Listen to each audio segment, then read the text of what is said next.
Internets. This is a guy, man, you know, he started out, and at first I wasn't a believer.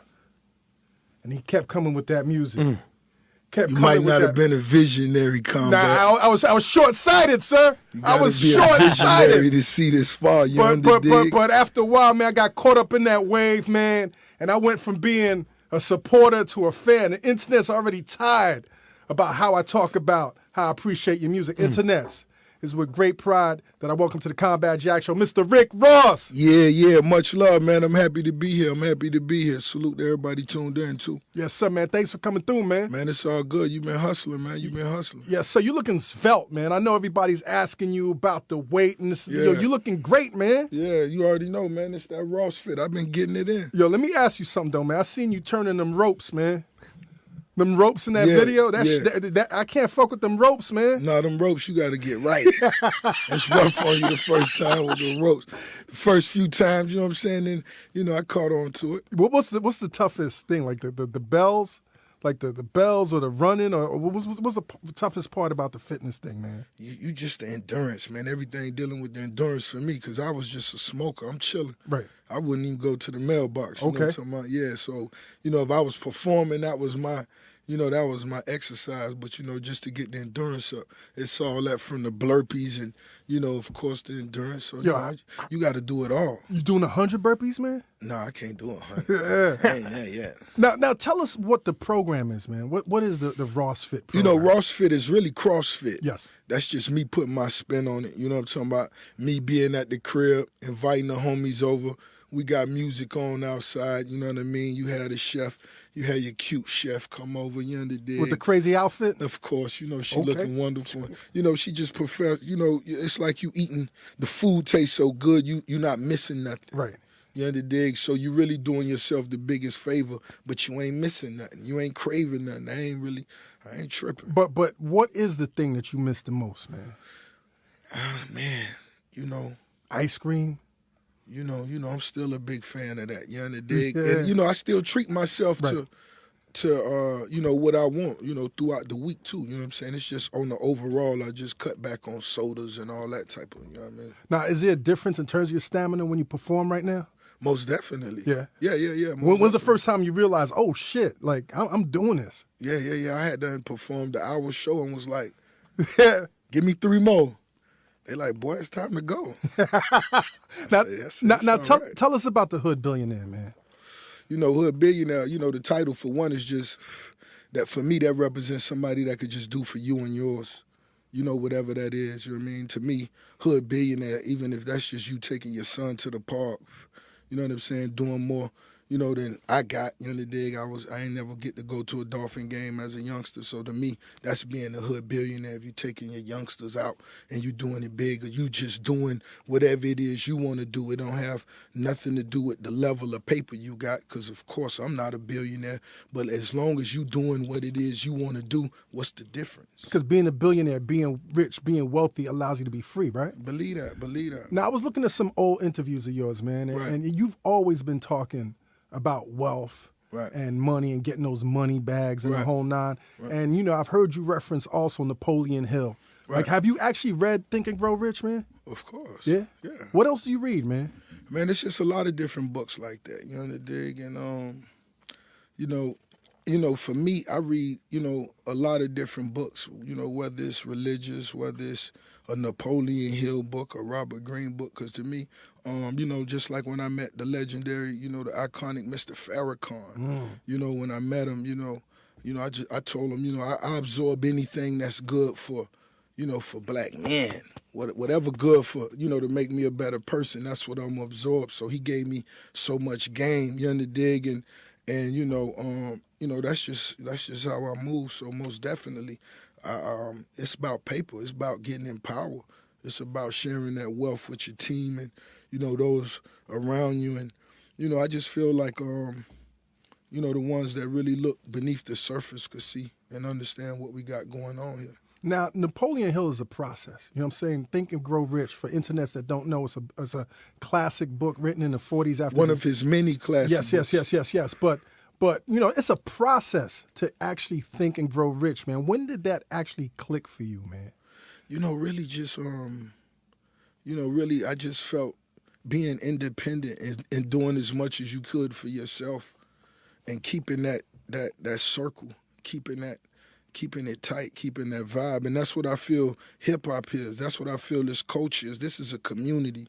And this is for everybody that want to come in this and do your thing. And, ain't nobody more important than the next, regardless of your power, your finances. We all got the same shot, you understand? And if you're an artist, you could be, on tour with Pharrell in 2 weeks, you understand? And that's the beauty about what we doing here. And, that's what I just want to make sure we keep that going. And I feel that all falls back in line with Thinking and Growing Rich. Yeah. What's your favorite Robert Greene book, man?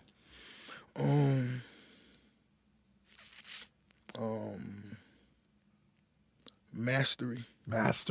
Yeah. Mastery's actually, I'm in the middle of that shit right now. I thought my favorite was 48 Laws. No, that's elementary. But when I got to that Mastery, that's cliche. I wouldn't even. I don't even refer to that. No see, more. Internet. You see, Mr. Ross I right here is a big reader. I actually on my new album Hood Billionaire, I made a reference to it. I said, my dogs above the law.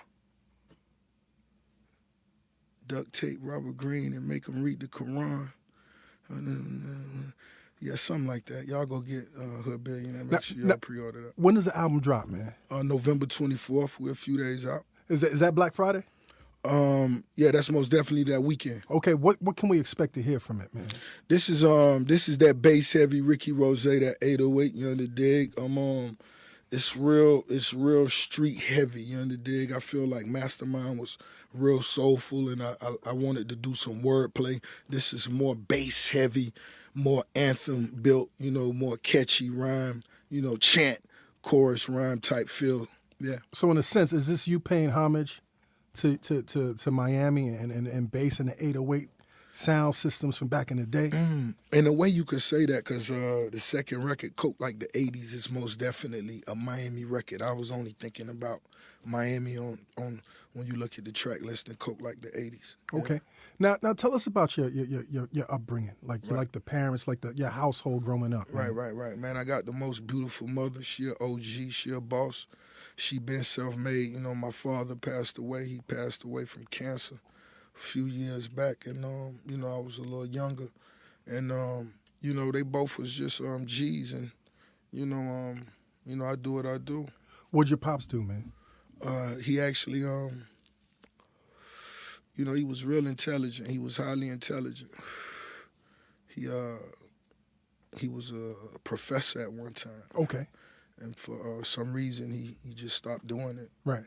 And he was just kind of chilling for a little while. Do you regret the fact that, as you got older, you really couldn't talk to him about that journey? Because for somebody to be accomplished, like being a professor, and being highly intelligent and taking that path, they had to have known something or seen something or experienced something.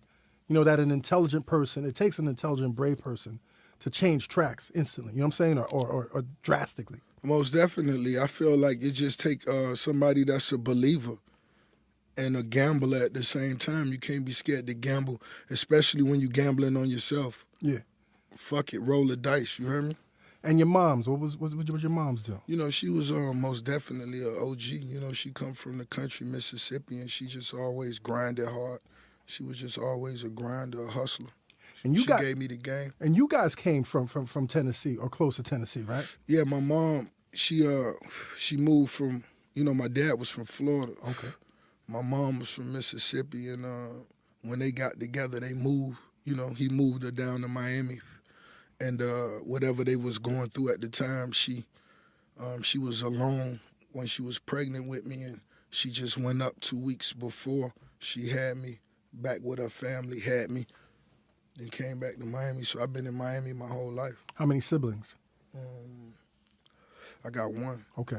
You the oldest or the youngest? Youngest. Okay. Baby boy. Believe that.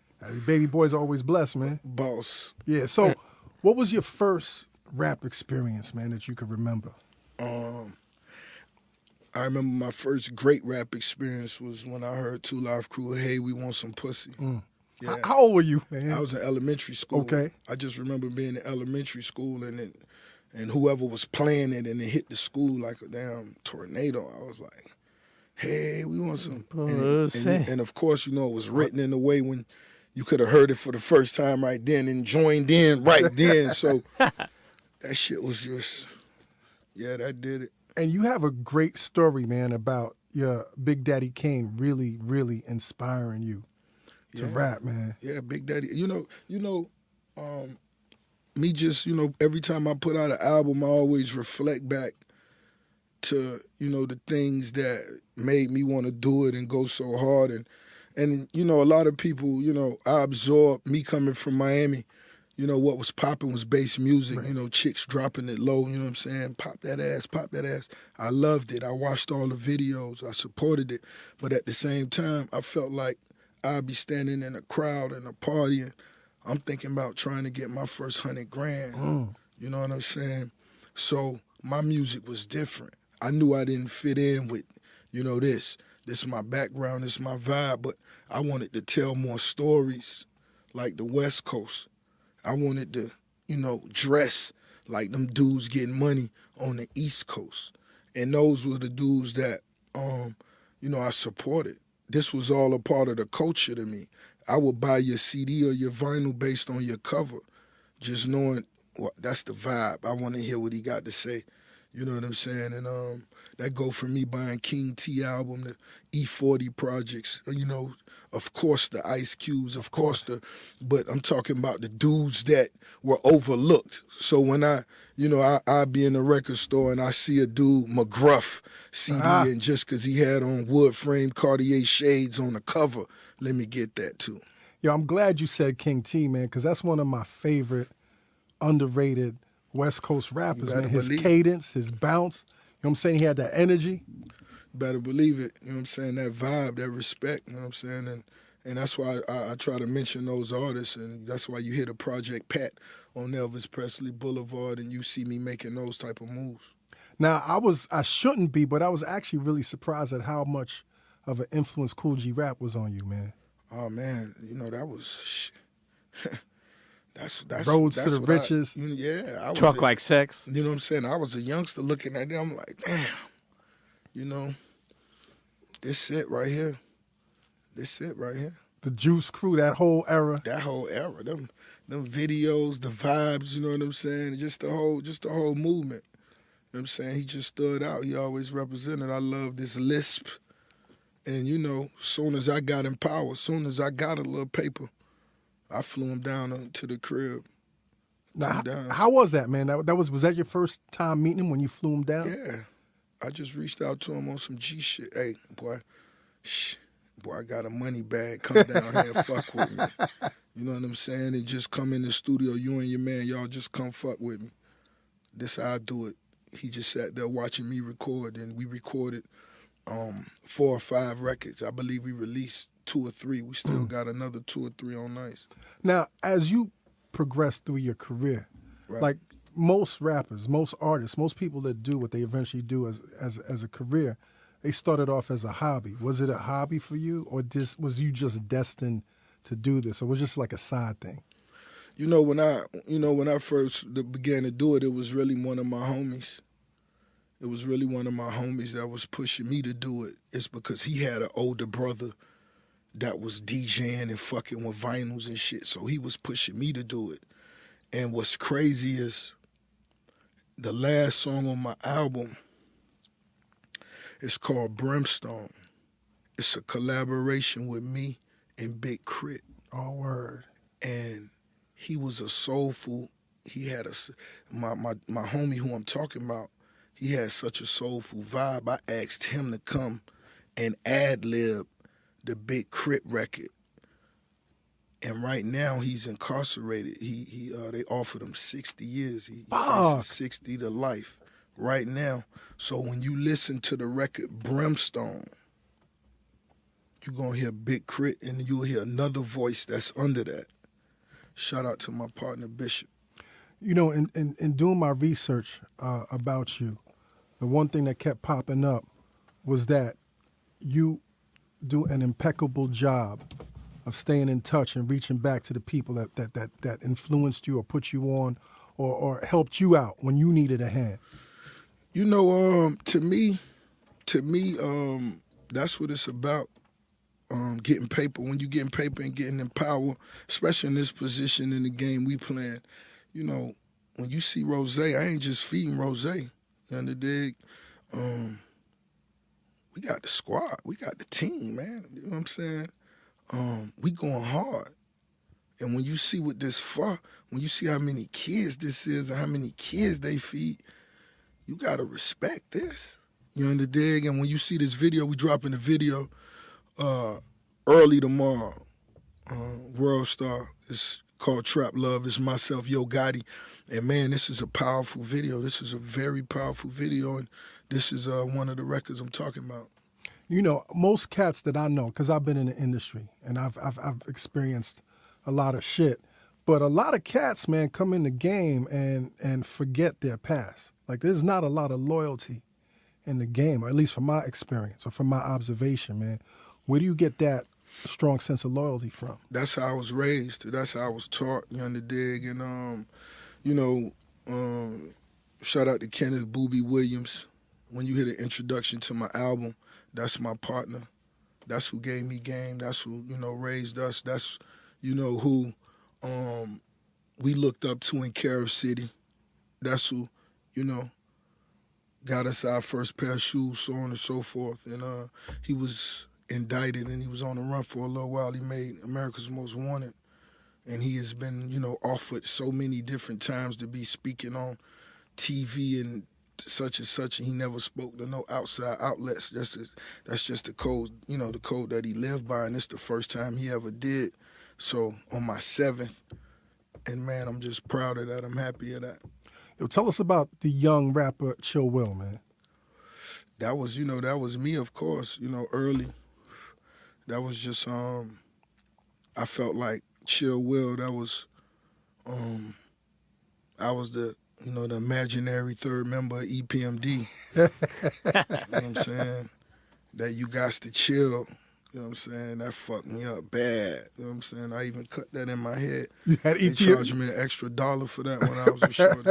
Well, you had EPMD or you got to chill? You got to chill. Yeah. So as a young rapper, as a young MC, man, you're borrowing from all these styles, man, but what was your persona, man? I mean, you were the third member of EPMD, but were you really living out like that EPMD life? You know, when I was a shorty, man, I was, you know, where we came up at, man, you know, in the middle of Carib City on my block and where we was from, it was dudes that was getting paper. So, you know, I remember being this tall and standing in front of my first 500 SEL Mercedes and seeing that the windshield wipe, the headlights had their own windshield wipers. I remember seeing that like, damn.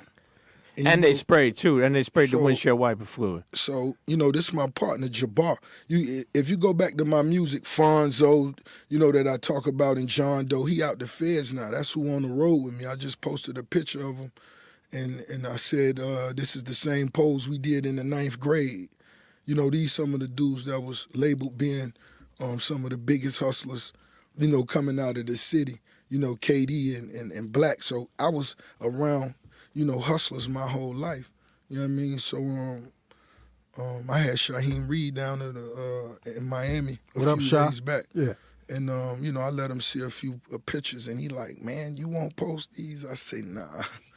No, they're not going to be on Throwback Thursdays, man? Nah. But, you know, we was wearing bust-down rollies, man, before I was still a teenager. Yeah. What kind of student were you, man? You know, I always had swag. I always had the gift for gab. You know what I'm saying? So, you know, the teachers always showed me a little love, but, you know, just being real, you know, math and, you know, those other courses I really wasn't good at. We spoke to Greg Street. Right. Tell us about the song Willie Bananas. Yeah, Willie Bananas. That's a record that I did for Greg Street years ago.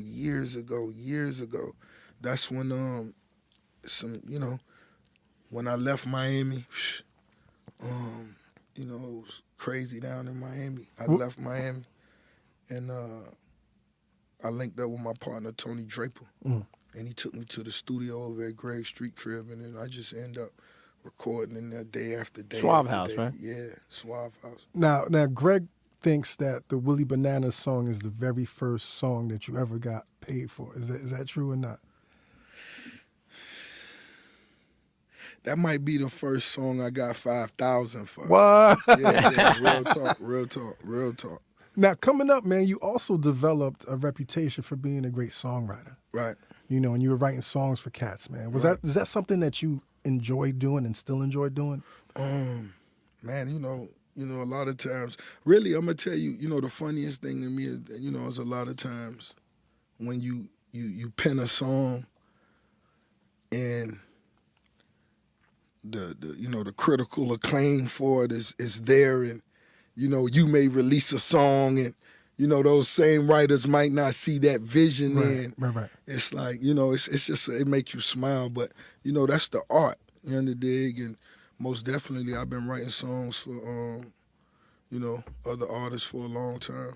Listening to your music and listening to you rap, and sometimes the complex things that you get into, I recognize your talents as a songwriter. But people that look at the surface, there's a lot of people that don't consider you like a great songwriter. Does that get frustrating, man? Not at all. Not at all. This ain't for everybody. Right. My timeline ain't for everybody. Okay. You know what I'm saying? And that's what it is. Like, everybody ain't on my wavelength, and I ain't on everybody's as well. Yeah. I ain't gonna come to everybody's show. And that's a good answer, man. It's a lot of shows. That's a good answer. It's a lot of shows, and I can't go. It's certain ones it's all good. You can't pay attention to everybody out, I mean, people ain't on my wavelength, well. You know what I'm saying? They ain't on the dick. Yeah. I was looking at your interview with the homie Elliott Wilson, man, and you said that you might eventually do a song called Ghostwriter, man. Have you done that yet, man? Is that on Hood Billionaire? It's not. But I actually thought about that. But just keeping it real, I would never, you know what I'm saying, ruin, some great relationships I got. Right. I never do that. So was the intent when you were talking about it, like talking about? It's like, I know if it would fuck the world. It'll fuck the game up. If it was exposed to songs that you wrote. Oh man, y'all, of course. It's Rozay. I done said some of the catchiest shit. Yeah. I done said some of the catchiest shit in the last since I came in the game.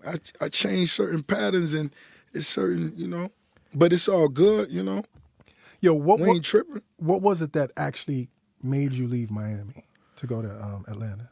I haven't left Miami. No, but when you went to when you went from Oh yeah. Nah, it was indictments and things going on. It was too hot. It was a lot of different things that I had never seen that was going on, and like almost to the point I was like the last one left, kind of like when you look around. You were on the run from the Jakes. No, I wasn't on the run. They ain't want me. It was just. Oh, okay. It was just real ugly. Yeah.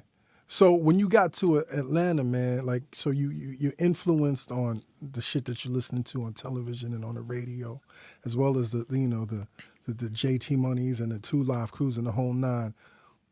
How does your ear change when you get to Atlanta? Musically, just, the beats, the tempos, the way they approach records, because I'm surrounded, I'm in the studio, I look up, I'm in the studio with a young Jazzy Faye. Just produce hoes in the club, showing love. And, I'm sitting around, I'm doing this. And you soaking that up? Yeah. I'm sitting next to a young Polo the Dawn. This is when he Jim Crow. This is when he Jim Crow. He didn't even know, I don't even think, he was just producing that. So it was that type of vibe. When I listen to the music that you do and the music that you basically oversee, I always wonder, man, do you also produce, man, or do you have a talent for production? I don't produce. I can't say I produce. Right. It's just my musical acronym, and that's a word I'm proud of creating. If it's a word, y'all let me know. If not, acumen. Acumen. Yeah, ACUMEN. Nah, fuck that. Yeah, yeah. You don't need to be a word. You're making your own words You're a up. boss, right? You're a boss, right? Fuck that. You're making your own words up, Ross. Fuck that. Yo, Ross, man, you know, on the journey, there are times where you get these breaks. Right. And you think it's the biggest break. Right. And then you realize it wasn't, and there's disappointment. You know, was that the situation you went through your prior deals, like with the Suave houses and the slip and slides? Did you think you had made it? Man, you know, just being in Miami making the music I was making, you know, I remember having the vision and feeling like, you know, I could be a huge success. And when the majors did come into the city, I remember, you know, the A&Rs and Atlantic Records and coming, they signed Pretty Ricky. And, you know, I was just sitting there like, we got to go hard. We got to approach this, you know. You know, and that's just, you know, I play chess, so you know what it is. Were there any points, man, where you was like, yo, man, we might not make it? Of course. Yeah. If you don't say that, you haven't really put in work. You can ask the Navy SEALs, you know, they say that every day. You know what I'm saying? But if you've pushed yourself over a decade, it's like having a job over a decade and never got paid, but you get up and go to work, never took a sick day. Damn. At some point, you actually tell yourself, if I didn't love this, the day'll be my last day doing this. But what kept you going, B? Because, you know, the old adage is it takes 10 years to become an overnight success. Right. But there's only a few percentage of people that stay that course, man. What kept you on that course? Man, just the fact I loved it. Right. If it wasn't for that, I would have stopped. Right. Now, your people are telling you you're good. But did you really, really know you were good, man? I did. I'm one of them people that, and even if I'm not the best now, I will be. You know what I'm saying? Because whatever I got to do to become number one, I'm going to do it. But once again, man, because, like I said, very few people really have that knowledge of self or that awareness, man. Where do you get that from, man? Maybe that's what my dad did give me in between his, you know, his in and outs. Maybe that is, but whatever it was, you know, that's what I want my music to give you. I want you to feel like you worth more than you think you are. You know, your job may tell you make $20,000 a year. I'm going to tell you worth $250,000. And if you don't understand that, you could be weak and do what weak people do. But you're a buster. Shut up. Go stand over there. You can't hit the blunt. Yeah. Now, did you have people saying, yo, Rick, man, won't people that didn't see your vision and were like, yo, Rick, come on, man, let's do something else? You know. Because that's hard. That's hard when you already at that limit and you trying to go hard, but shit ain't working out. And then your people are like, yo, man, you know, sir. It's so many. You know what I do think about though is all my homies when we started making music, that was much better than me. That quit. Better than you. Yeah. Yeah. They had started much earlier than me and was better than me and was writing better choruses and, you know, catchier ideas and they quit. But what made you stick to it more than these other guys? I believe it was just the fact that I love the game. Yeah. That's crazy, man. So, you know, we had Memphis Bleak on the show. Right. And contrary to what most people believe, your first video was in his video, right? Yeah, one of my first videos. Yeah, I was in Memphis Bleak video. Was it the Right Here video? Yeah. Yeah, and what's amazing is you were virtually unknown, and Right. and Pitbull was also unknown. And y'all, like, how is that, man, coming up with unknown cats? Right. And y'all in the grind together, and then on the other side of the spectrum, you see each other, and you're, yo, what's up? It's just, you know, it's just a mutual respect, a mutual love. You understand? You know, me and Pitt, we don't speak as much. Right. But, you know, we never did. But when we seen each other and we did speak, you know, we always kept it genuine. We always supported each other. So when I'm walking through the airports now and I see a Latino magazine with Pitbull on it, I buy it. In a white suit. Yeah, I buy it. Right. That's my woe, you know what I'm saying? So You know, that's just what it is, and that's what you're supposed to do for your city. And I think it's also great, man, that in that circle or in that class of like the unknowns, you also came up with Kanye, man. Yeah, me and Ye, you know, we met early in the game. You know, I believe he wasn't even getting 5 G's for a beat at the time. I should have bought shit. Yeah, you had the opportunity, right? Yeah, I should have bought a few of them. But You seen the genius in Kanye early, right? yeah, right there. Yeah. Right there. But did you think Ye was also a little crazy? Of course. Yeah. He was, you know, he was a little You know? optimistic, you know what I'm saying? I remember I had a conversation with Kanye, because I know him as a producer when he used to produce for Derek Angeletti. And I remember he was telling me, like, right before the blueprint, I'm going to be the greatest rapper in the world.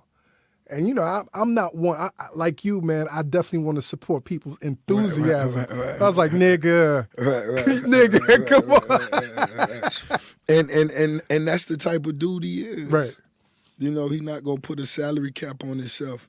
And that's what you got to love. And when me and Kanye met, we was actually in the studio, and he was producing for a certain artist, and I was writing the raps for this certain artist. So when we would finish a song and give it to this certain artist, we would go and chill and chop it up, you know, and that's how we developed our bond. Right. And, you know, we had got, you know, cool and to the point where we even discussed him executive producing my whole first album. How crazy would that have been, man? How different would that have been, man? You know, I just feel like, you know, everything, you know, fell in place, and Right. you know, it went the way it's supposed to be. You know, but like I tell them, you know, we never know what we may do. We never know what we may do. Yeah. Listen, let's go to a quick break. Hey, yo, internets, you tuned into the Combat Jack Show, the CombatJackShow.com, Shit. man. We sitting with Rick Ross on the eve The biggest boss in the game, the Black Bottle Boy, you hear me? of the release of his 7th studio album, Hood Billionaire. The streets made me do 2 this year. 2. Yeah, how do you drop 2 albums in 1 year, B? I'm still fucking with the Mastermind. Of course, man, Mastermind is timeless. I'm still fucking with Devil Is a Lie. Of course, Devil Is a Lie. That, you already know, man. That's a lot of timeless music on that. And this is a different vibe. But Right. you know, I was always a mixtape art. You know, I love putting out mixtapes. You know, I always love putting out album, mixtape, just like that. And I said, you know, you're gonna really be a boss, nigga, when you do an album and an album, nigga. I mean, it reminds me of the old tradition of Def Jam, when you would have DMX And that's what we dropping doing 2 now. albums. Shout out to Def Jam Records, nigga. Def Jam Records and Power. They fucking with Rozay. Yes. You heard me? Yes, sir. Put this shit on my back. Let's get this paper. You heard me? Ross, your life changed once you put out Hustling. Of course. Like that. Did you know that was the record?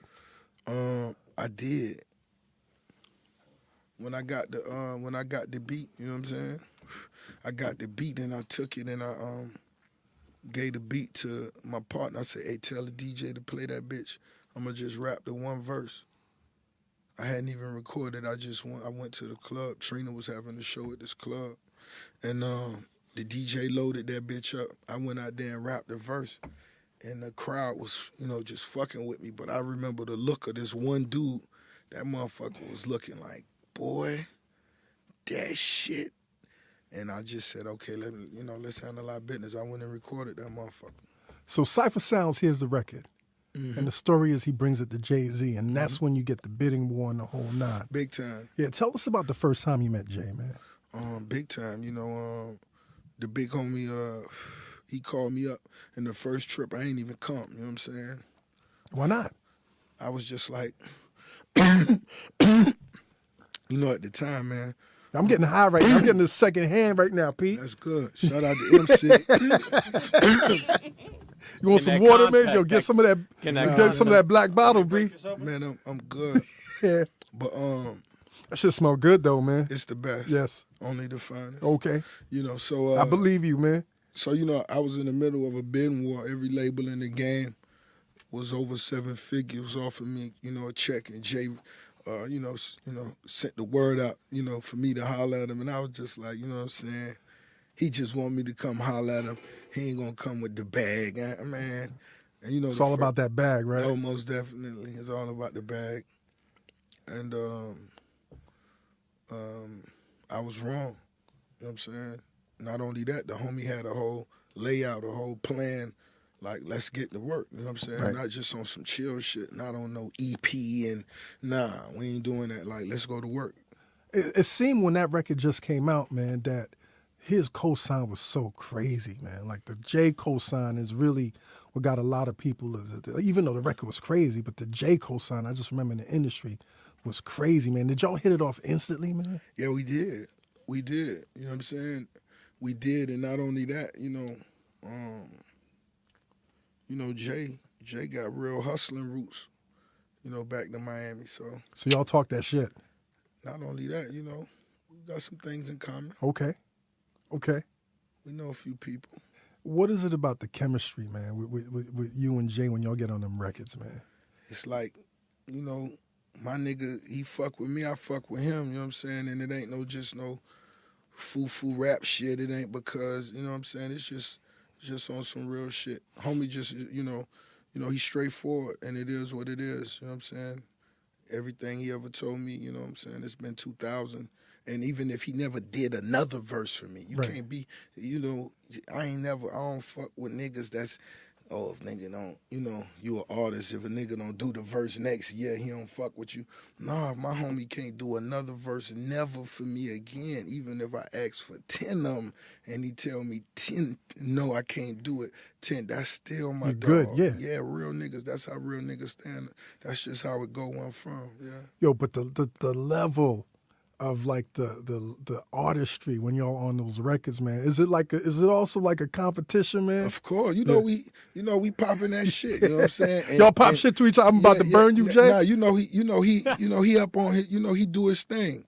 Jay will walk right in the studio, do a verse. All right, boy, much love. And you like, hold on, this shit moving too fast. Hold on, play this shit back one time. You know what I'm saying? So it's like, that's how he do it. He came in just freestyle, Freemason verse, and it was like everybody the fucking engineer. Yo, what's your favorite collabo with him, man?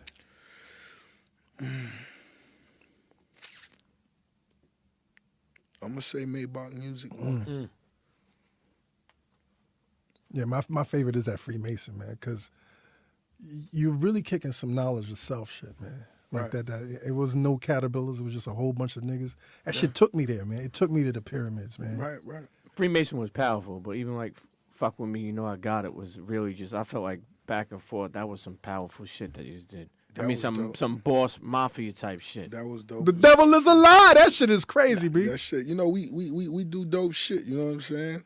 We always pull out some fly shit and we give it to him, and that's how it is. You never know, man. The homie, you never know, man. You never know. Who else you enjoy collaborating with, man? Like in the studio. Like, I can't wait to get in the studio with this person. All my family, of course, you know what I'm saying? Free Meek Millie, everybody that's listening, hashtag Free Meek Mill right now, Free Meek Mill. I love, of course, working with all my niggas. You already know that, you know what I'm saying? Fat Trel, them niggas. When niggas like Fat Trel come to your crib, it's like, it's different for those days. Yeah.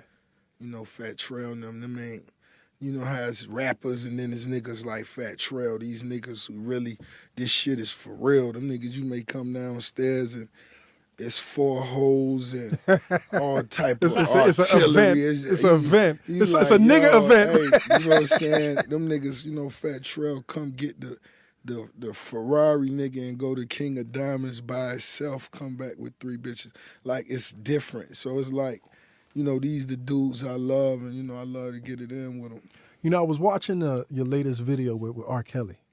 Yeah. And I like the record. Congratulations on that. Appreciate it. And there's a lot of things going on in there, man. This is not safe for work.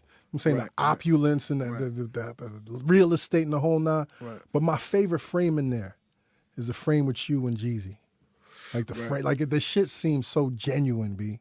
Like, how is it working with Jeezy now? Like, you talked about it before, but it seems real genuine, not like a, let's make peace and then this is... Nah, you wouldn't do that, let's make peace. That shit, I wouldn't do. If it ain't real, I wouldn't even do it. I'd just rather not fuck with you. I don't give a fuck. I'm not losing nothing. Right. We both getting our own money. Why the you don't gotta do no fake, let's make peace, and then another nigga flip out on you the week later. You know what I'm saying? That ain't what it's about. Right. But me and Jeezy, we was always cool you know, before we ever had an interruption, we always did records, especially, you know, between each other with DJ Khaled. He was always in Miami, and it was vice versa. Sewing them records up together. You dig? We always, and you know, we always fuck with each other like that. And you dig? And so it was always a mutual respect, even when it was hot. I mean, you know, when there was a misunderstanding, it was what it was, you know, and we kept getting money.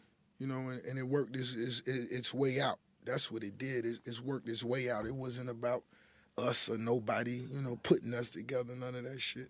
It just, you know, it was what it was. Yo, congratulations on being on the Forbes list again. Much love. I read the article. They called you the chicken boss, and you own 9 Wingstops across the country. Yeah, it's the number a little different, but it's all love either way. Aren't you franchising them out now? Like, aren't you franchising? It's not only owned by somebody could come and buy it? Yeah, most definitely. You could come get your Wingstop through Rozay. But you got to have a minimum of 600,000 liquid. You got to be liquid. See, that's what it said. That's corporate policy. Okay. My rules are a little different. Okay, what's so that's why you may want to. We'll talk off air. Everybody, you know what I mean? Yo, the Combat Jack franchise. That's what we do. That's what we do. Right. Now in Memphis, because that's where you have most of your Yeah. Why Memphis, man? Because that's where my mom, a majority of my family from, Mississippi and Memphis. They sit right next to each other, so I got so much family there. And so, it's all about family. That's what you start with first, and then you bring in everybody else. And you gave so many people jobs that they gave you a key to the city? Yeah.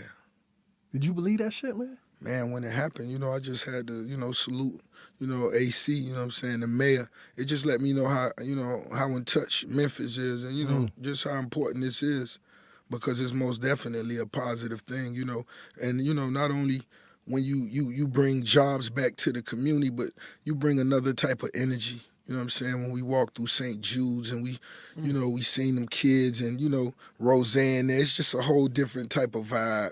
You know what I mean? And that's why I felt it was so important to, start right there.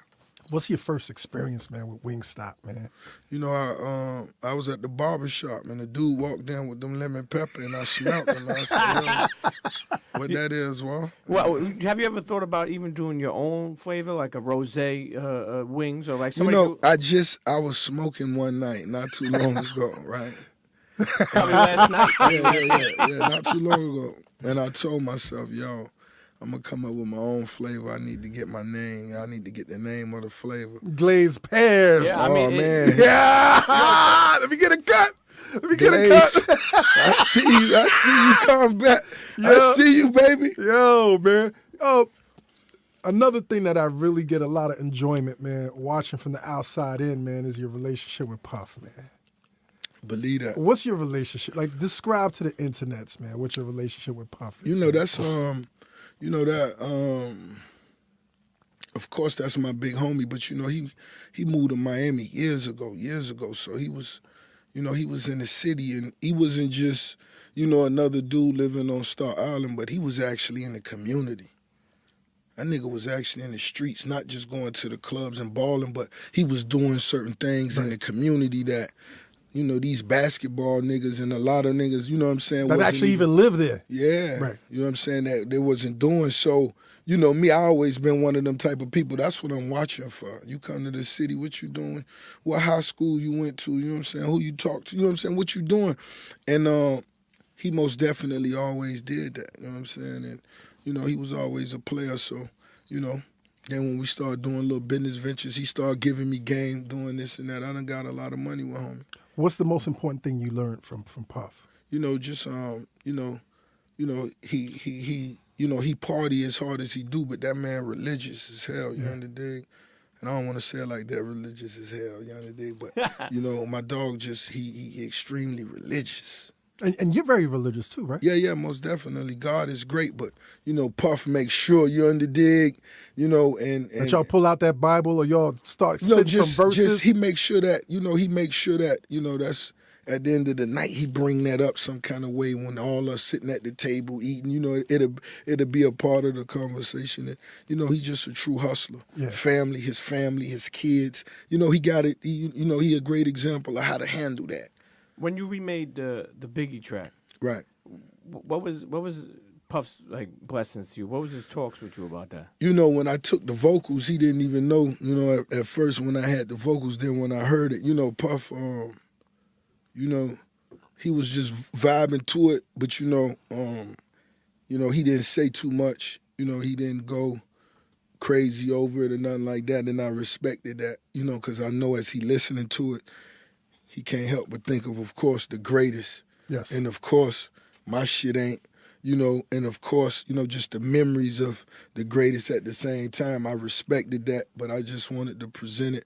And, you know, I most definitely presented it to D-Rock and, you know, all the team and, you know, just to get the blessings, you know, from the team. And you know, they gave me the blessings. D-Rock said he rocked with it on some. It's funny because, like, I was speaking to Greg Street, and he was explaining how much I don't think people understand how you're a fan of the greatest rappers.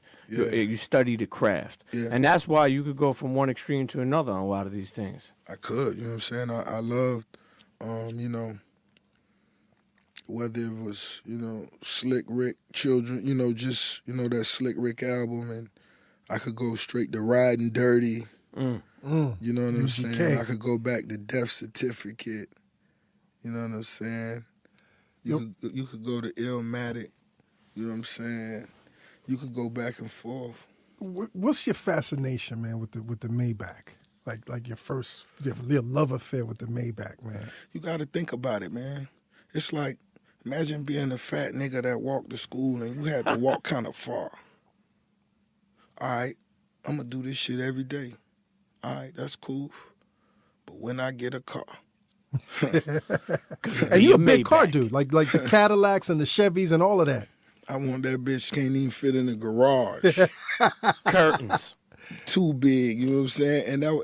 And really that's what it was. Yeah. You know what I'm saying? And what kind of air freshener is in the Maybach? Oh man, I don't even know this week. You know it changed weekly. Pear? Yeah, you know it changed weekly. You know that pear popping. Most definitely. That pear popping. How do you feel though about Mercedes, you know, canceling that line, the Maybach line? You know me, man, however it go, I look at the good in it. You know, because as soon as it canceled that line, everybody who did have a 57, that shit went up in value.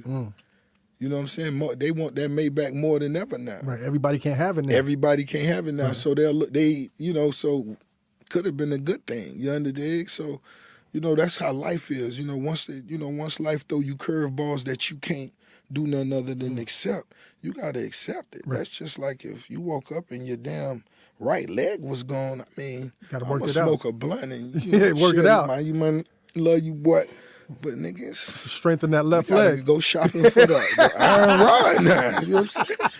Ross it up. Yeah, Ross, you crazy, man. We ain't finna wait 3 weeks in a month. Which one you want? Which shoe you want to put on that bitch at the bottom? Get one of them gated prosthetic legs. Yeah, you know, so it's just real talk. It's crazy, man. It's just real talk. You know, I know we're running out of time, man, but I got some more questions to breeze through, man. Let's do it. You know, as a boss, right? As the Maybach boss, as the MMG boss, man, how difficult it is, man, to manage so many different personalities, man. You know, Stolly seems even keel, you know what I'm saying? But you never know because he's an artist. Right. And then Wale crazy ass, you know what I'm saying? Right. And then That's Meek, my dog, Meek, do you ever get annoyed like Meek? Calm the fuck down, my nigga.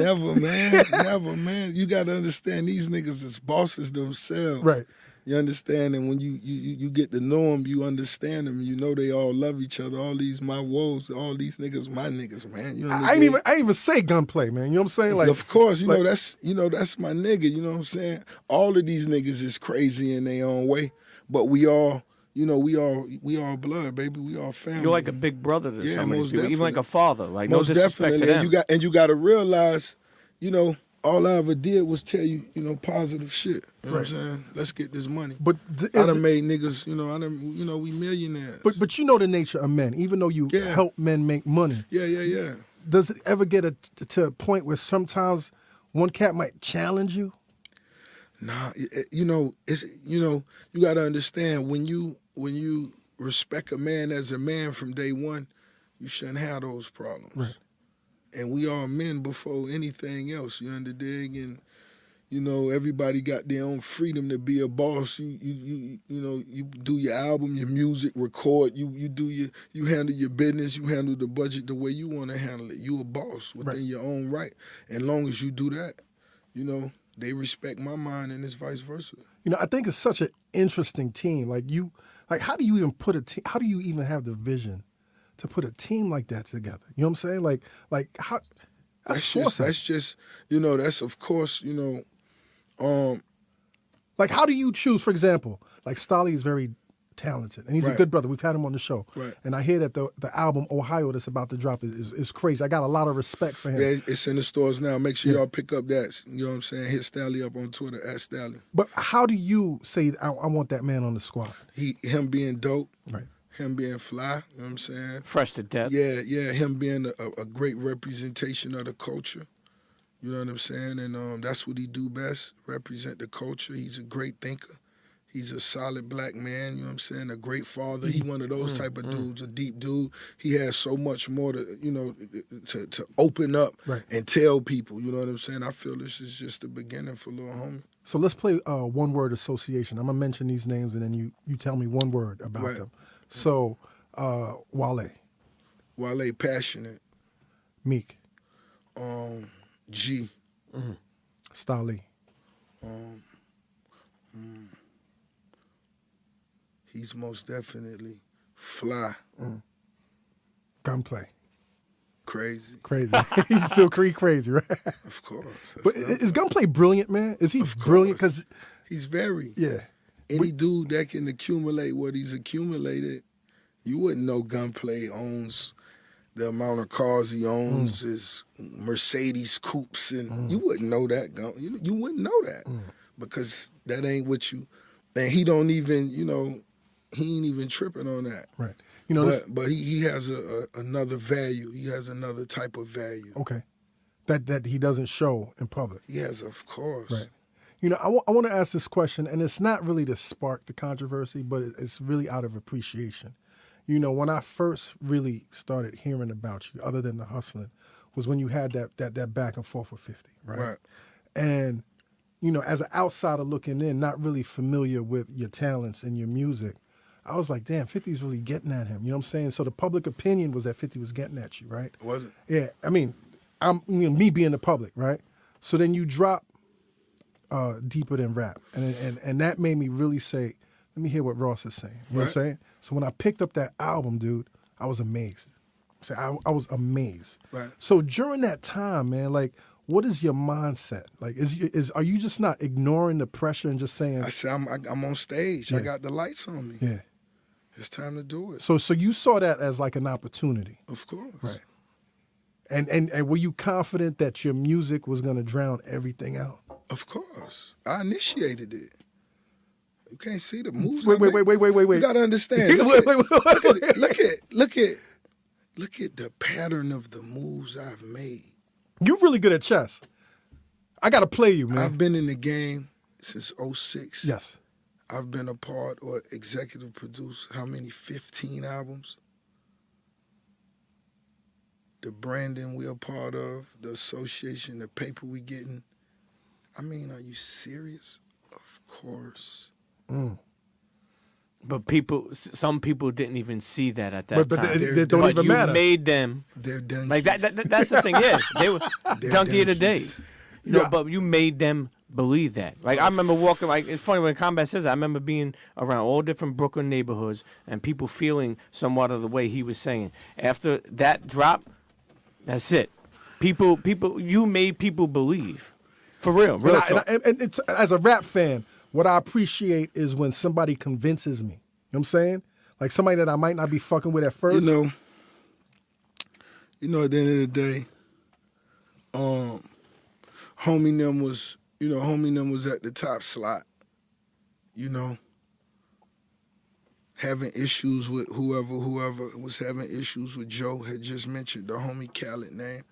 You know, I just felt that, you know, it would only be so long before me and him had a misunderstanding. Right. And where I come from, we always hit first. Right. You understand? And basically that was just what I did. Okay. I respect that, man. I respect that. And I appreciate that because that's what brought my attention to you. You know what I'm saying? So I definitely appreciate that. You know, my last question, man, you know, there's a lot of shit going on right now, man, with black men. You know what I'm saying? Florida, you know, Trayvon and the whole nine. There's a lot of shit going on, man. And, you know, it's a critical juncture, man, where, you know, how we speak to each other. You know, what we say, the messages that we say. You know what I'm saying? And it's at a point where, you know, I can embrace the ratchet, we can embrace the negativity, but it's at a certain point, man, where I feel that we got to really turn in a different direction, man. Like, what do you feel about that, man? Like, because you have your valuable voice, you have a very valuable voice, a very influential voice. People listen to you, man. And what do you feel about that, man?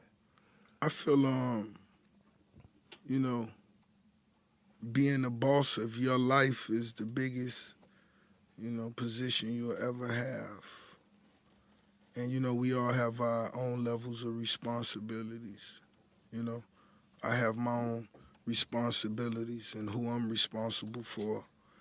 And, you know, that goes for everybody, you dig? And I'm just one of them people that, you know, when I come to the table, you know what I'm saying, keep it clean, fair. And so when I look at everything that's going on, just being a realist, me being a realist, you know, of where we come from and what's, you know, it's most definitely got to be changes. It's most definitely got to be more communication. It's most definitely got to be, you know, certain things like that. And I say, you know, things got to be done. Niggas ain't got to really talk about it. Okay, I got that. Hood Billionaire. Hood Billionaire. Right in time for Thanksgiving. Right. What you doing for Thanksgiving, Rick? I don't even know. Actually, how was Thanksgiving different? Like, now that Ross fit, you know, and you've been eating more healthier. How was Thanksgiving now in 2014? No tofu turkey, right? Never. Never. But how was Thanksgiving at your house, man? Like, you have it in your house? Man, you know, of course, you know, growing up, of course, it was Thanksgiving. You know, all the holidays, you know, we always represented, but I can't remember the last few Thanksgivings what I did. Because you just been moving, right? Yeah. But if anything, if I could just pop in on my mama and kiss her on the cheek and grab a plate, I made it. That's beautiful, man. Can't nothing be better than that and, you know, kiss my kids on their cheek. Family, man. That family shit. That's it. Yo, Rick Ross, thank you for blessing the Combat Jack Show, man. Much love, Walt. Internets, look out for that Hood Billionaire dropping. 11/24. 11/24, man. Cop that. Yo, thank you so much. Yo, Pete, another episode, man. Nah, listen, it's a special one, man. And you know, you beat the odds, man. And you're inspiring people and you're empowering people, man. But guess what? He's wearing that animal on his back, too. We all got to beat the odds. Most definitely. Because, you know, we all in that same maze. Everybody living that life and in that same maze, you dig? And that's what this music about. That's what the message about at the end of the day. But even think about this as an ending. You said the lights were on you before. The lights are still on you. You're showing people about getting fit. You're putting quality music out there, and you're showing people how to be entrepreneurs. That visionary shit you were talking about when you just came in.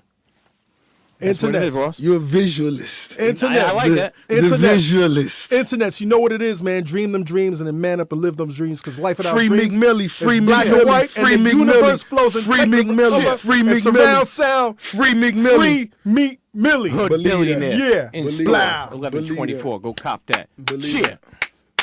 Numinati! This episode of the Combat Jack Show was produced by Jonathan Mena, executive produced by A. King and Chris Morrow. This is an official Loudspeakers Networks production. Okay, I'm chilling. Right. I wouldn't even go to the mailbox. You know what I'm talking about? Yeah, so, you know, if I was performing, that was my exercise. But, you know, just to get the endurance up, it's all that from the burpees and, you know, of course, the endurance. So, you got to do it all. You doing 100 burpees, man? No, I can't do 100. I ain't there yet. Now tell us what the program is, man. What is the Ross Fit program? You know, Ross Fit is really CrossFit. Yes. That's just me putting my spin on it. You know what I'm talking about? Me being at the crib, inviting the homies over. We got music on outside, you know what I mean? You had a chef, you had your cute chef come over, you understand? With the crazy outfit? Of course, you know, she looking wonderful. You know, she just prefers, you know, it's like you eating, the food tastes so good, you're not missing nothing. Right. You understand? So you really doing yourself the biggest favor, but you ain't missing nothing. You ain't craving nothing. I ain't tripping. But what is the thing that you miss the most, man? Man, you know, ice cream. You know, I'm still a big fan of that. You know, dig? And you know, I still treat myself to you know, what I want, you know, throughout the week too. You know what I'm saying? It's just on the overall, I just cut back on sodas and all that type of, you know what I mean? Now, is there a difference in terms of your stamina when you perform right now? Most definitely. Yeah. Yeah. I read, you know, a lot of different books, you know, whether it's religious, whether it's a Napoleon Hill book, a Robert Greene book, because to me, you know, just like when I met the legendary, you know, the iconic Mr. Farrakhan, you know, when I met him, you know, I told him, you know, I absorb anything that's good for, you know, for black men.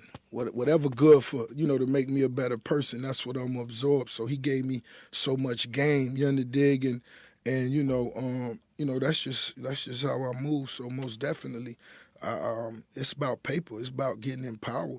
It's about sharing that wealth with your team and, you know, those around you. And, you know, I just feel like, you know, the ones that really look beneath the surface could see and understand what we got going on here. Now, Napoleon Hill is a process. You know what I'm saying? Think and Grow Rich. For internets that don't know, it's a classic book written in the 40s after one of his many classic books. Yes. But you know, it's a process to actually think and grow rich, man. When did that actually click for you, man? You know, really just you know, really I just felt being independent and doing as much as you could for yourself and keeping that circle, keeping it tight, keeping that vibe. And that's what I feel hip-hop is. That's what I feel this culture is. This is a community. And this is for everybody that want to come in this and do your thing. And, you know, ain't nobody more important than the next, regardless of your power, your finances. We all got the same shot, you dig? And if you're an artist, you could be, you know, on tour with Pharrell in 2 weeks, you dig? And that's the beauty about what we doing here. And, you know, that's what I just want to make sure we keep that going, and I feel that all falls back in line with thinking and growing rich. Yeah. What's your favorite Robert Greene book, man?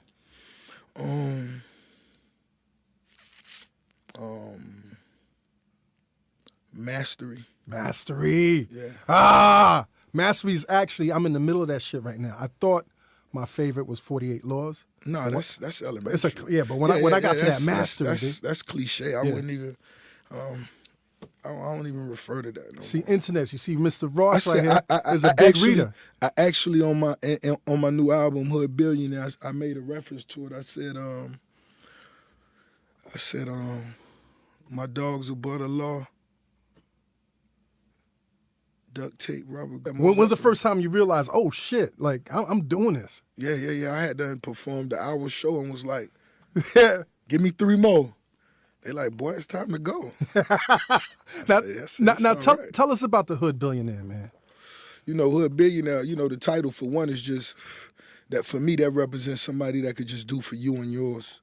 You know, whatever that is, you know what I mean? To me, Hood Billionaire, even if that's just you taking your son to the park, you know what I'm saying, doing more, you know, than I got, you know the dig. I ain't never get to go to a Dolphin game as a youngster. So to me, that's being a Hood Billionaire. If you taking your youngsters out and you doing it big, or you just doing whatever it is you want to do, it don't have nothing to do with the level of paper you got, because of course I'm not a billionaire, but as long as you doing what it is you want to do, what's the difference? Because being a billionaire, being rich, being wealthy allows you to be free, right? Believe that. Now, I was looking at some old interviews of yours, man, and you've always been talking about wealth and money and getting those money bags and the whole nine.